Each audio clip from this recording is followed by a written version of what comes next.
sa bayan ng Inda. Mga bayan, ito po kami. Gagala po sa bayan po ng Inda. Bayan na po. Marami naman na ba? Tapos naman po yung ganyan.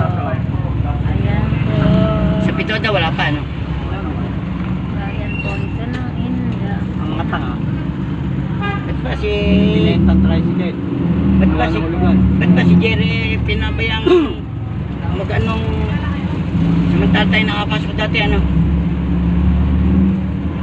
Inaya kami, Jerry. Eh, binutan naman siya noon. Binigyan ng pardahan dito. Dapat eh sa baryo lamang, ano?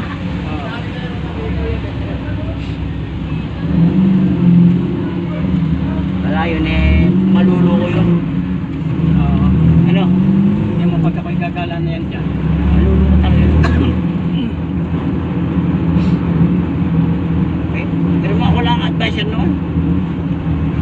Hindi niya akalain naglag siya ng toda. Sa tarantaduhan kasi takawan.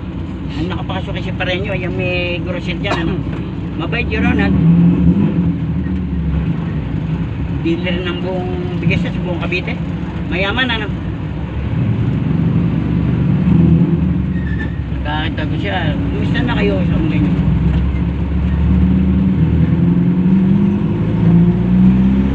Pasero namin yun. Ang nanay noon, matanda na sa Aplan nakatira dati. Isasakay ang nanay, sila naglakanat pa ako. Aplan. Di ba pasero natin na siya? Kahit sa kalumpan, malaki. Oo, ngayon. Nabili nila. Mayaman yun. Kapatid nila yung Inday, sama. Dapat sa Inday at ako sama. Inday, in-check. Inday, ano? In-check. Nanay niya, ano? Kaya nga, di ba in-check yun? Hindi, ang intiketi yung asawa. Ba, in-check yun, ama. Yung chong ama noon eh.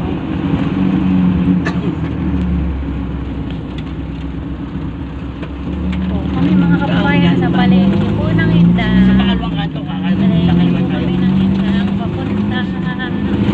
Ayan po. Huwag yung kalimutan i-follow, i-subscribe. Oh, sasakyan.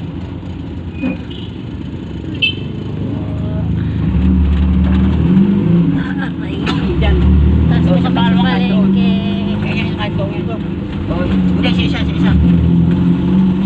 Bago diretso. Doon sa Gulayan, Ronald, sa tindahan ng mga pakuan, malapit. Lampas tayo dyan sa opisina.